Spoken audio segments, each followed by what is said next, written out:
How's it going, guys, and welcome to the Out of Bounds podcast with your host, James Skrmetta. Thank you for tuning in very much. We have a stacked show, a show so stacked, it's actually intimidating when I'm looking at the script, not the script, but the outline of the show, the segments. There's so much jam-packed sports info in here. I don't know if I can get it all in 30 minutes, but I'm going to do my best. Thank you for tuning in, guys. I really do appreciate it. Like we say at the show, you could have been absolutely anywhere in the world, but you chose to be right here with me to spend your day, or at least 30 minutes of it, doing a little sports talk. Now, if you're listening to the program on audio and you want to see some graphics or some video or my face or whatever, or the lavish studio here in an undisclosed location in South Mississippi, then please head on over to YouTube, search Skrmetta, James Skrmetta, and you can find my channel, subscribe, get every episode. Or if you're watching on YouTube and sick and tired of seeing my face, then go on over to iTunes, or now where we are partnered, Stitcher, the radio app. We are partnered on Stitcher with, competing with the likes of Bill Simmons, Mark Maron, Nerdist, Joe Rogan, the big dogs. Now, enough of the intros, enough of the promotion. Let's go ahead and get into this. First thing we're going to talk about is how I did. I give you all winners every single Friday, and on Monday we recap them. So, in college, we had our first losing week in 2.5 months. We have not had a losing week in 10 straight weeks. We went 1-2. I gave y'all Vanderbilt and Tennessee under a 41.5. LOL City. Egg was all over my face because Tennessee alone scored about 55 points. So that was blown right out of the water. And then I gave y'all Alabama-Auburn under a 48.5. That hit and was a brutal game unless you're a family member of Derrick Henry. Unless you are a blood relative of Derrick Henry, that game was unwatchable. Absolutely unwatchable. Then I gave you Oklahoma State +7. And Oklahoma beat them to the tune of 58-23. So I gave too much credit to Oklahoma State, and I didn't give enough credit to Tennessee. So that's where I did that. Then on the NFL, I gave you Buffalo, Kansas City under 41.5. That did not hit. I gave you Tampa Bay, Indy under 46.5. That did hit. I gave you Seattle -3.5. That did hit. So we're waiting on Denver tonight. We're doing the show a little bit earlier because I had some stuff come up in real life that affected. We usually film the show later on Sunday nights, but there was some conflict, so we had to film this a little earlier. So the Denver-New England game hasn't even kicked off, but I have Denver +3 in that, and Monday night we have Baltimore-Cleveland under 41. So that is how I did on the year. We're getting to the end of this thing. We are at the end of the regular season of college football, but right now in college football, we are 29-12. So not too bad if you're betting that every week and you finish 29-12. I'm happy with 17 games above 500. Bet $100, that's $1,700 from me to you. That's a gift for listening to the show. That's a gift from me to you. Now we got to keep it moving. We got to keep it moving because we have a packed show, and I want to get through it. I don't want to keep y'all too long. I want y'all to enjoy y'all's Monday. The MLS Minute is actually more of an MLS Half Minute. We even have the scarf. Today. Put the scarf on here. It's kind of a half minute because there was only 2 games. The first game, played earlier, finished that. Second game is happening right meow. So we don't have the final of that. Although Columbus is in the driver's seat to advance. But in the first game, the Portland Timbers are on their way to the MLS Cup Championship for the first time in team history, following a 2-2 draw and a 5-3 aggregate victory against FC Dallas. Goals from Fernando Ali and Lucas Milano sealed the deal. The Timbers got hot, man. They just got hot at the right time. They pulled like a Baltimore Ravens. They were kind of all right throughout the year. They were really lethal at home. Like, you didn't want to play them in Portland, but away from home, they were lackluster at best. They kind of got better in the middle of the season. The end of the year, they were scorching hot. Then, now, in the playoffs, they're on fire. And the crew or the New York Red Bulls could beat them, in my opinion. But Portland's so hot right now. But if I had to pick, which I will pick, I'll obviously choose my champion because we are huge supporters of the MLS here. But I would choose either Columbus or New York to beat Portland. I think they're the two best teams right now. Columbus is, with Ethan Finley and Kai Kamara and Higuain, they have the best team right now. But Portland's playing so well. And then on the flip side, the Red Bulls were the Supporter Shield champions. They've been the best team all year.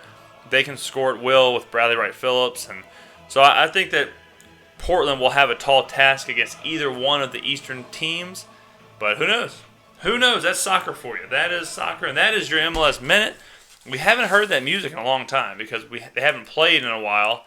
And I don't even know if we did an MLS Minute for the first half of the I'm sure we did.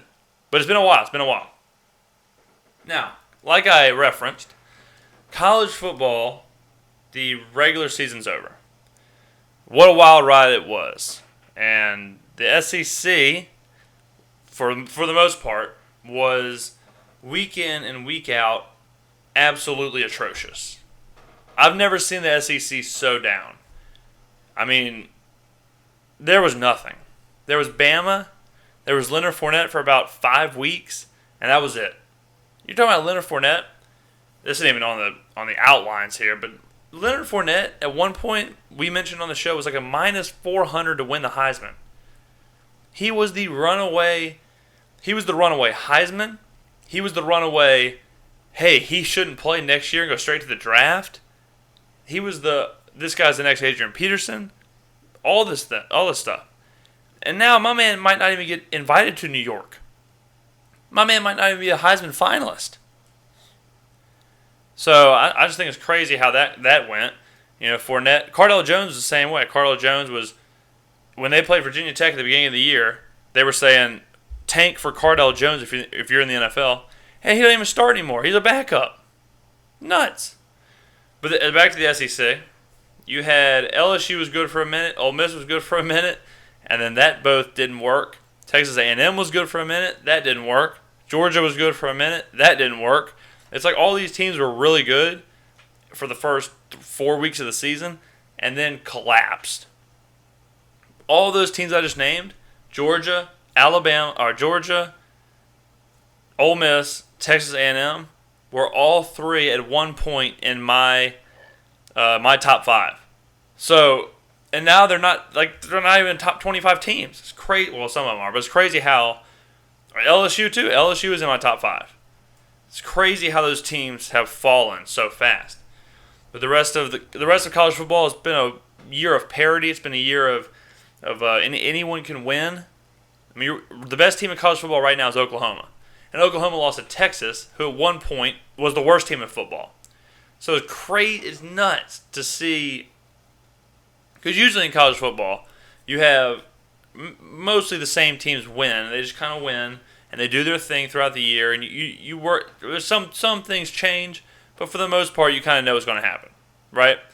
And with the past couple years, it's been a little bit of a surprise because of the playoffs. Like, you didn't know really what to expect with the playoffs, but you knew Florida State was going to be there. You knew Oregon. You knew Bama. You knew this. Ohio State was a bit of a surprise because they lost Braxton Miller, but when Urban went there, you knew they were going to be good. So, and I think the parity is brought up because of how weak the SEC's been. Like, the SEC is so dominant that you can pretty much guarantee one or two teams from the SEC will be in the top 5.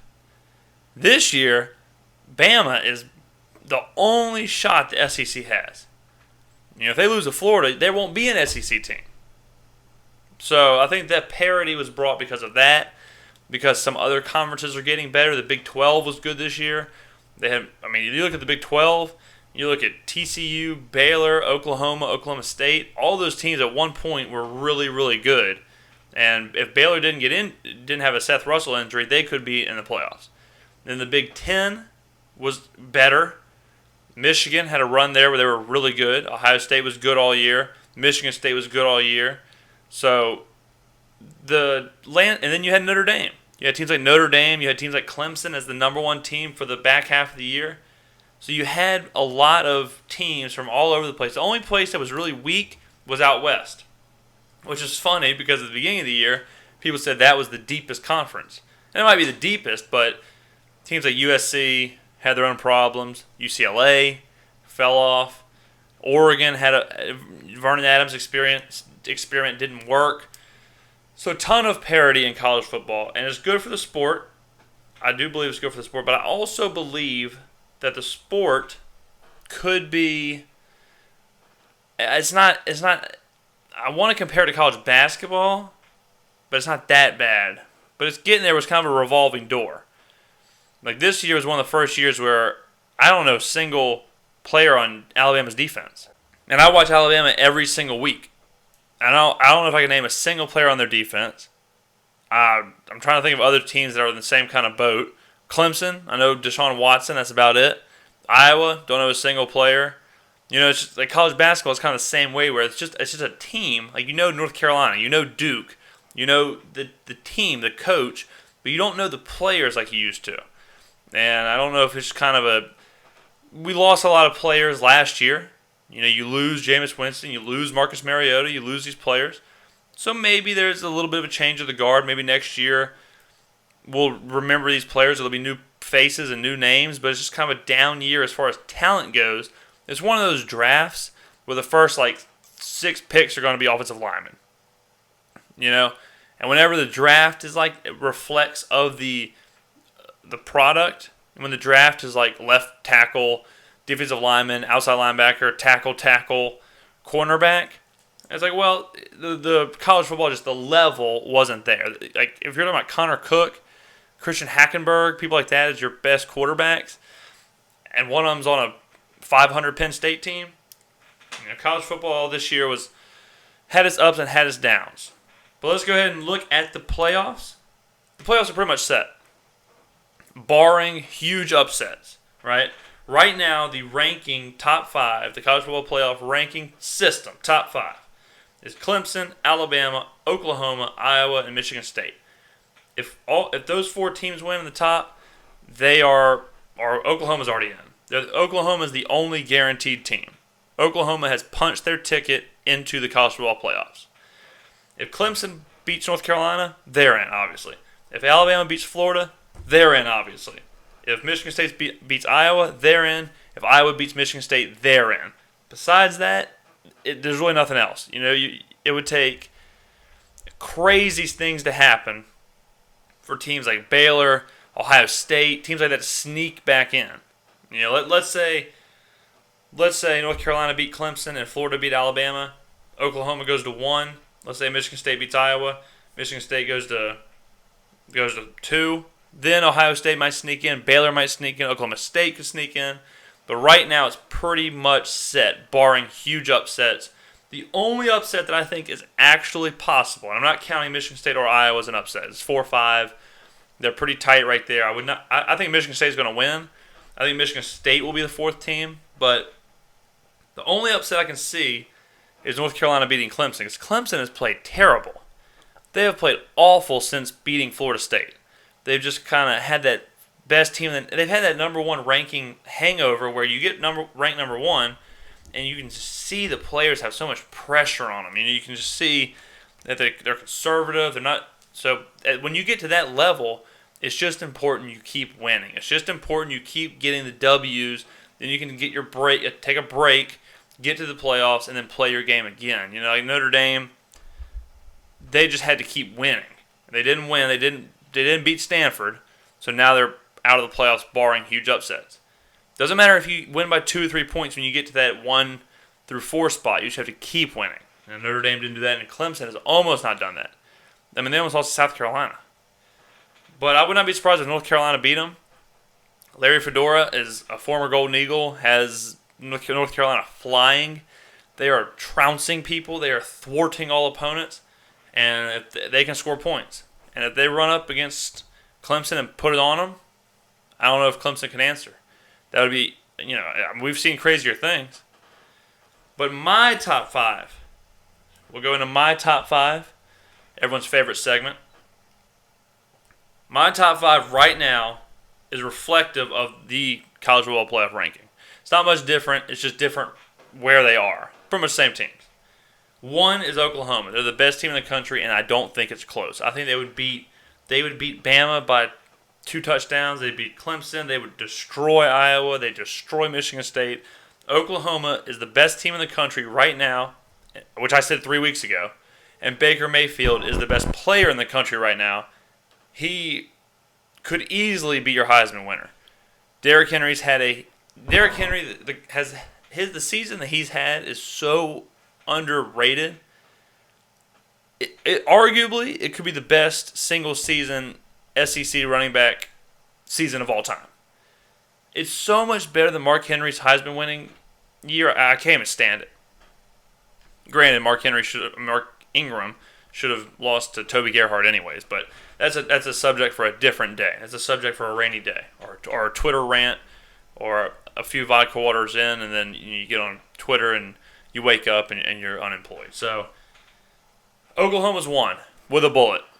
2 is Alabama. Bama's defense is really good. I don't like Coker, but Derrick Henry is so good that I think that if they played a team like Clemson, they would bully Clemson up front, their defensive line. They would just control the line of scrimmage, and I think Derrick Henry would punish whoever he's playing. I mean, like in the Iron Bowl, Derrick Henry runs it 46 times for 200 whatever yards. If you're not going to stop him, why not? I mean, if you can't stop him, Saban's going to keep running them. That's obvious. Does it make for a fun game to watch? Hell no. Does it make for an exciting Saturday? Hell no. But it gets wins. And I guarantee you Saban cares about wins a lot more than your Saturday. I can promise you that. So I put Bama 2 just because of their defensive front. The rest of the team, not impressive. To me at least, not impressive. Their front 7 is jailhouse nasty. Like, you do not want to be in a dark alley with those 7 guys. They are maulers. They're destroyers up there. Number 3 is Clemson. Haven't lost. Have a great resume. I like Deshaun Watson, so they're 3. 4 is Michigan State. I've already told y'all. I think Michigan State will beat Iowa. Michigan State's playing well. They have a fantastic resume. Wins against Michigan. Wins against Michigan at the Big House. Wins against Ohio State. Wins against Oregon. They've gone out there. They've beaten who they have to beat. If you look at Michigan State's schedule and Iowa's schedule, it's Michigan State is far and away harder. And number 5 is Iowa, which will most certainly change after they lose. But right now, Iowa is my 5th team. So I think the playoffs will be Oklahoma in no ranking. Well, if you want to rank them, I think the playoffs will be Clemson at 1, Bama at 2, 3 Oklahoma, 4 Michigan State. That's what I believe the final playoff will be. And how nuts would it be, though, if Clemson and Bama lost and your final 4 was like Oklahoma State, Oklahoma, Michigan State. I mean, just random teams like that.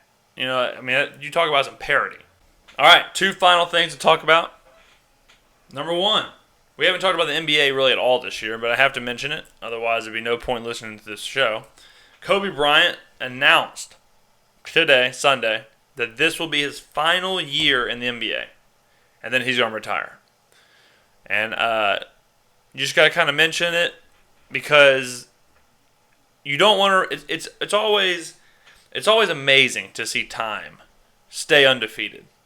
It's unbelievable to see athletes like Kobe Bryant who have not surrendered to anything. Opponents, referees, pressure, anything like that. They've always risen above it. Kobe Bryant has been a mercenary his whole career. A killer out there on the court. No nice guy, right? And the only thing that he couldn't even come close to beating was time. Watching him this year is sad. He can barely walk, much less make a jump shot. He's in that Peyton Manning world. It was like, hey, man, just don't go out there. You don't have to go out there. Don't do it. The Lakers are going to lose a lot of games this year. They're going to be a really bad team. They'll probably be in the lottery next year, just like they were this year. And it's hard to see Kobe go out there. Even Jordan. When Jordan ended his career, physically he was fine. It's not like he was icing his knees in the 10 seconds into the first quarter and barely able to move. It's just that he was kind of older and playing for the Wizards. Kobe honestly cannot jump, cannot shoot, cannot do anything anymore. But I remember the Kobe's played. Kobe was the guy when I was growing up. I saw him throughout his prime, and it makes me feel old when I see full careers. Now it happens more than ever. But you see guys get drafted. You see them dominate. You see them go through their prime.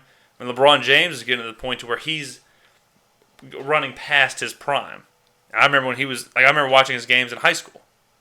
When he was in high, I remember watching his high school games and then him get drafted, and then win the titles or go with the Cavaliers and then leave the Cavaliers and win the titles, and it's just crazy to see these players, and it's crazy to see them evolve and their bodies change and their style change, and you can see age just beating them and time wearing out on them, and it's a mystery. That is a mystery of life. I don't want to get full Joe Rogan on here and start talking about the mysteries of time and the mysteries of aging and mortality, but it's always hard to see that with athletes and, in my world, professional wrestlers.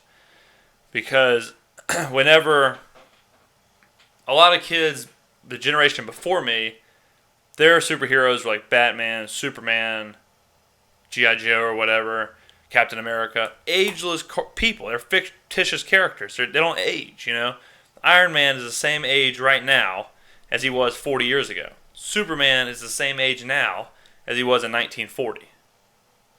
Hulk Hogan was a superhero who ages. Michael Jordan was a superhero who ages. Muhammad Ali was a superhero who ages. And it's always it's tough for me. I'm not speaking for everybody. It's tough for me whenever I see those kind of people, those immortal names, Jordan and Kobe Bryant and LeBron and Muhammad Ali and those people, or even like wrestlers like Stone Cold Steve Austin, The Rock, Shawn Michaels, Ric Flair, Hulk Hogan. It's hard to see them lose that battle with time and to see them age and to see them have to end. Like Kobe said in his statement today, he said, mentally I'm there. Mentally I want to be in the gym at midnight, shooting jumpers. Physically I cannot do it. And that's how Kobe was. Kobe was the obsessed with basketball mercenary, like I said. He was the guy that you knew was not screwing around. He was going every day, was going to the gym, was going to work out, was going to practice, and he was busting his ass, shooting 5,000 jumpers, and he was getting better. And when it came time to the playoffs, he was going to put you in your place. And that was that was Kobe Bryant. And that was Michael Jordan. That was these people, And to see Kobe's body fail him. But I'm glad that he realized it. I'm glad that he did call it quits. I'm glad that he did say, hey, look, I can't do this anymore. Why should I come back? Like Peyton Manning, his body has failed him. His body is done. He's had 3 or 4 neck surgeries. It's over. He can't feel his fingers. And he says he's playing next year. Peyton, why? There's no need. There's no need to play. I understand like chasing records, but don't come back. First of all, don't do that to your team. Like the Lakers. The Lakers, of course, they'd love to have Kobe there, but they need to rebuild. They need to have that money. They need to have his salary. They need to start to move forward. And I think it's great what Kobe did, and Kobe's letting them move forward. So good for Kobe, for that whoever's in his ear telling him, yes, you should retire. I know it's hard. Kevin Garnett, people like that, that's the last people that want to retire. But Kobe's time was up, and he had to retire. We have a couple minutes left. I want to mention another breaking news that came out on Sunday. Mark Richt from the University of Georgia is fired. He is officially fired and gone from the University of Georgia. Tough to swallow that one. If you're a Georgia fan, Richt was a guy who had to go, but did a great job. It's not easy to win in the SEC. To win 10 games in the SEC, 9 games in the SEC, hell of a year. But once you do it for so long, people expect you to get over the hump. And Richt arguably has the most plentiful recruiting base in the nation. More 5-star athletes come from Georgia than just about anywhere. And he had great players. Just the running backs he had, Sean Moreno, Todd Gurley. He had A.J. Green. He had Aaron Murray. So he had the players. They've been in BCS bowl games. They've been on the cusp. They've been right there. My favorite Georgia team was the team that mauled Hawaii to death in the Sugar Bowl. When they played Hawaii, Georgia looked like the best team in the nation. And that might have been that year. I believe that was the year Bama beat them at Georgia, and that's what knocked them out of the national championship. But Georgia's always been good. Past couple of years have been kind of down, but Richt has been a great coach there. It was just time. Same with Les Miles. And that's another thing. Les Miles is not fired. Another breaking news from Sunday, late Saturday night, really. The AD at LSU came out and said Les Miles is our coach and will continue to be our coach. So if you take that for what it's worth, Les Miles will be the coach of I keep wanting to say Louisiana State University. Les Miles will be the coach of LSU moving forward. So, but his seat is hot. It is, someone call Nelly, because that seat is hot. And if you're Les Miles, you can't be too happy with what happened the past couple weeks.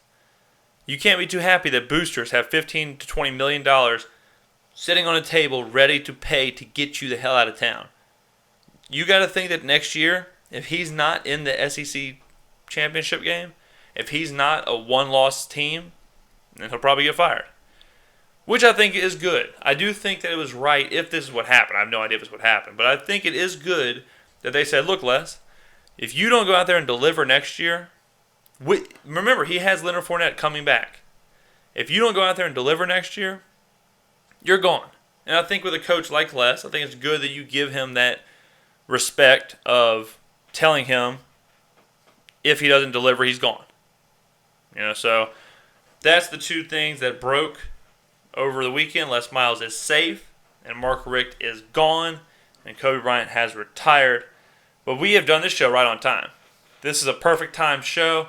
A couple minutes to spare. Thank you guys for listening. I hope you enjoyed your holiday weekend, and now the week ahead of us is getting back to normalcy until Christmas comes up and makes everyone happy again. Thanks again, guys. This has been Out of Bounds. I, of course, am your host, James Skrmetta. Have a fantastic rest of your week, and I'll talk to y'all on Friday.